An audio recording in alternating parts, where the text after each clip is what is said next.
toutes et à tous, je suis ravi d'être ici. Je remercie bien sûr toute l'équipe, les organisateurs, organisatrices. Et je vais donc un peu décentrer le regard de ce matin pour vous poser une question. La question que je vous pose, c'est pourquoi en fait c'est très important de s'intéresser non seulement à la question du changement climatique et de la santé mentale, mais particulièrement dans les pays dits du Sud, des Suds globaux.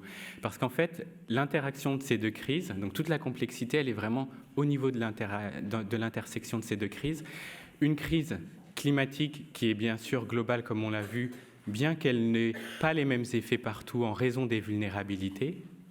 Et on sait que les questions de crise climatique posent tout de suite les questions de justice sociale, puisqu'on l'a dit déjà ce matin, les pays les plus responsables sont les pays qui sont peut-être les moins vulnérables, et surtout les pays les plus vulnérables sont souvent les moins responsables. La deuxième chose, c'est la crise de santé mentale, c'est aussi une crise mondiale, donc plus d'1 milliard de personnes qui sont atteintes de troubles psychiques, et on sait que plus de 80% de ces personnes sont situées dans les pays des Sud, dans les pays à faible et moyen revenus. Donc on est à l'intersection de ces deux crises, et au niveau de la recherche scientifique, on est aussi à un moment où on a besoin de connaissances, parce qu'on sait très peu de choses sur les mécanismes causaux en réalité entre climat, impact climatique et impact psychique, parce qu'on sait très peu de choses sur ce qui se passe dans les pays des Suds. Donc c'est les dernières données de 2021 qui montrent que 90% des études sont faites dans les pays des Nord, et enfin parce qu'on sait très peu de choses sur la production des inégalités et notamment comment ça se déroule dans les communautés vulnérables. Ce diagramme, il a un intérêt, c'est de montrer que quand on a différents événements climatiques qui peuvent être aigus, qui peuvent être à long terme, ça peut impacter directement la santé et directement la santé mentale en termes de psychotrauma, mais ça peut aussi et surtout impacter indirectement. On le voit sur le cadran tout en haut où on parle d'inégalité sociale et des conditions de vie.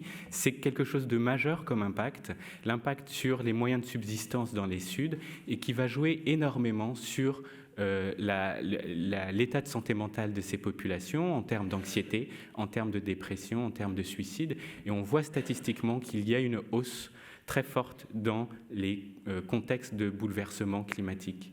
L'enquête, elle se passe en Asie du Sud, au Bangladesh. Donc vous savez que c'est le plus grand delta. Ce qui est important aussi, c'est que cette région est très peuplée, le Bangladesh est densément peuplé, mais c'est aussi une région où il y a eu toute une histoire de migration, où il y a 1 personne sur 5 dans le monde qui habite aux alentours de la baie du Bengale. Dans notre contexte environnemental, ça a été précisé ce matin, précédemment, c'est 2 types d'événements climatiques qui sont importants. Les événements aigus, donc on l'a dit, les cyclones, les inondations, ou les températures extrêmes, mais surtout ce qui apparaît de façon très conséquente, c'est les transformations à évolution lente.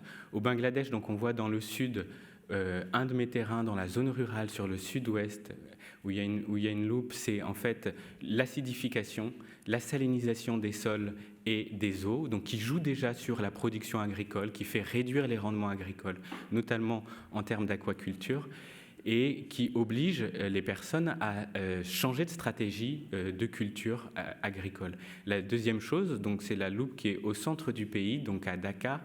On ira dans un bidonville de la capitale, un bidonville qui est exposé par des habitats très précaires et très fragiles, mais aussi qui est exposé aux températures extrêmes. L'objectif, c'est une enquête exploratoire sur ces questions-là, et c'est de comprendre comment le changement climatique et les changements environnementaux en général vont façonner la santé mentale dans ces 2 communautés. Sur la gauche, vous voyez le bidonville avec les maisons sur pilotis. En dessous, il y a une rivière. Et sur la droite, on voit des jutes qui sont en train de sécher pendant la mousson dans la zone rurale à Chatkira. Rapidement, la méthodologie, c'est une enquête mixte, donc c'est du qualitatif. De l'ethnographie, c'est la principale composante de l'enquête. Et on a intégré dans la grande enquête du projet Climat HB le questionnaire WHO, donc le WHO5, qui est un index de santé mentale, pour essayer de faire à la fois du qualitatif et du quantitatif. Ce qui est important, par contre, c'est que l'ethnographie, donc c'est aller dans une communauté, c'est voir les mêmes personnes régulièrement. Donc j'ai pris 15 ménages dans chaque site et je les ai rencontrés à 3 reprises. Et donc ça permet d'avoir des données qu'on peut trianguler et qui sont plus fiables en termes de qualité. L'objectif du design de l'enquête, c'était de pouvoir mesurer la variation de l'exposition environnementale sur la santé mentale. Donc, premier terrain en 2022, avril-mai, pendant la saison chaude. Il y a eu ensuite, pendant la mousson, l'enquête statistique. Ensuite, second terrain qualitatif après la mousson en novembre 2022. Et le dernier terrain en août dernier, au cours de la mousson.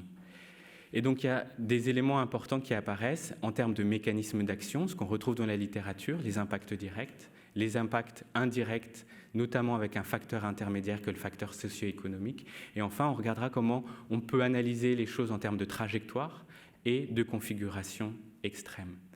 Quelques éléments clés qui ressortent.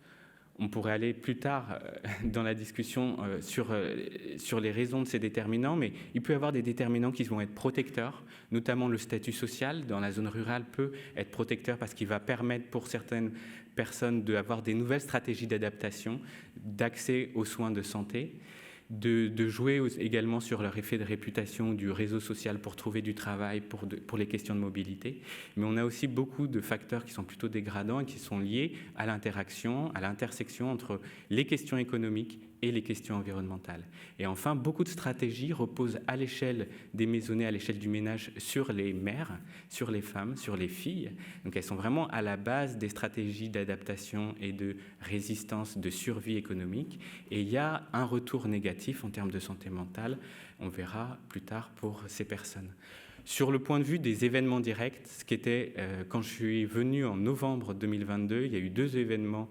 En tout cas, après la mousson, ce qui s'est passé sur la partie gauche, c'est dans la zone rurale, c'est que c'était une année sans mousson, très peu de pluie. Normalement, il peut y avoir 2 à 3 mois de pluie quasiment continue. Là, il y a eu quelques jours, donc une dizaine de jours. Donc, on imagine très bien les rendements agricoles qui étaient catastrophiques. Il y a eu une augmentation des prix sur le marché qui était assez folle. Et en fait, les stratégies pour faire face, c'était d'emprunter, de s'endetter.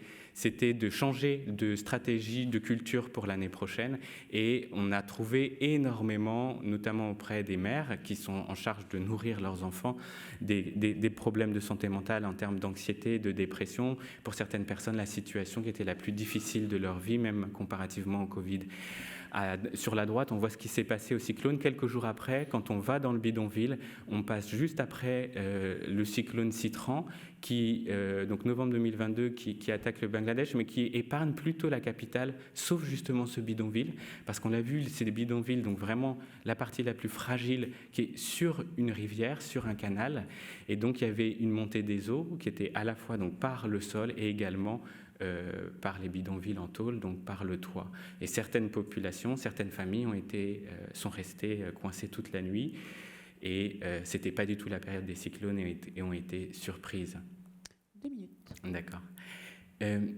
Ce qui est important, c'est vraiment de comprendre qu'on est toujours dans l'interaction. Il y a des effets qui sont cumulés, donc cumulatifs, entre les questions économiques pour ces populations, les questions environnementales et ensuite les questions santé mentale. Et dans certains cas, donc pour les questions notamment des mères, ce qui revenait et ce qui était important, c'est que les stratégies peuvent être parfois, suite à une érosion de rivière, de devoir marier la fille aînée pour soulager du point de vue économique les finances du foyer, ou bien d'arrêter l'école. Et donc ça a une répercussion qui va être importante, ces questions économiques, sur la santé mentale des personnes. En sociologie, c'est Andrew Abbott qui parle de trajectoire. Ce qui est intéressant de regarder, on peut l'appliquer également en santé mentale, c'est qu'une trajectoire peut se décomposer en séquences, des périodes positives, une routine positive, des périodes négatives. Et tout l'enjeu pour des chercheurs en sciences sociales, c'est de comprendre justement ces moments de bascule, ces turning points. Ça peut être des événements comme l'érosion de rivières, mais ça peut être aussi et surtout des questions économiques. Donc c'est entremêlé, et c'est ce qu'on essaye de saisir, c'est comment un basculement peut entraîner une routine plutôt positive ou à l'inverse plutôt négative. Pour vous donner un autre élément saillant de l'enquête, donc on reprend le modèle développé par Florence Weber de Durkheim-Moos-Alvac. Les sociétés, en tout cas pour les sociologues, elles fonctionnent à partir de 2 dimensions principales. La régulation sociale, la façon dont votre comportement il fonctionne à partir des normes et des valeurs que vous avez. On peut regarder à partir des pratiques sociales. Et la deuxième variable, c'est la dimension de l'intégration sociale. C'est le fait d'appartenir à une communauté et le fait que cette communauté, elle soit ou pas intégrée dans la société en général. Ce qu'on retrouve comme première situation dans le cas de mères qui peuvent être exposées à des températures très fortes dans les bidonvilles, c'est justement, on appelle ça cette situation Kitty, un manque, un isolement social, mais aussi un manque de régulation puisque personne ne va s'occuper de cette situation. La deuxième situation qu'on peut retrouver dans les cas de problèmes où le changement climatique va attaquer les moyens de subsistance, c'est des situations de surendettement. On a un isolement, mais on a aussi un excès de régulation, on appelle ça la situation du mangeur d'opossum. La troisième situation qu'on peut retrouver, c'est au contraire quand il y a un excès d'intégration, c'est dans le cas notamment des troubles d'addiction pour les hommes, voire des questions de violence domestique pour les hommes dans le bidonville, on aura alors un excès d'intégration et un manque de régulation. Et la dernière situation, c'est plutôt quand on se situe auprès des positions sociales les plus élevées, pour les leaders du bidonville ou les leaders d'ONG dans la zone rurale, c'est un excès des deux dimensions, de l'intégration et de la régulation, et qui produit une grande colère face à la situation qui n'a pas été prise en compte par la société. L'enquête statistique, on n'a pas le temps, mais juste deux choses. Non, je te confirme. D'accord, je termine, c'est l'avant-dernière. C'est juste, parfois, ça peut être protecteur, certains facteurs comme l'éducation, comme les revenus, et à l'inverse, il y a des facteurs qui sont négatifs sur la santé mentale, le genre, donc qui va réduire le point d'état de santé mentale, et certains facteurs comme les températures extrêmes. Pour terminer, juste quelques points sur la recommandation, sur les recommandations, c'est d'intégrer bien sûr les questions de santé mentale dans tous les plans de santé, mais pas simplement dans les programmes de développement économique. Et c'est bien sûr la question des formations des professionnels de santé et des agents de santé communautaire. Merci beaucoup. Merci Jean-Marc.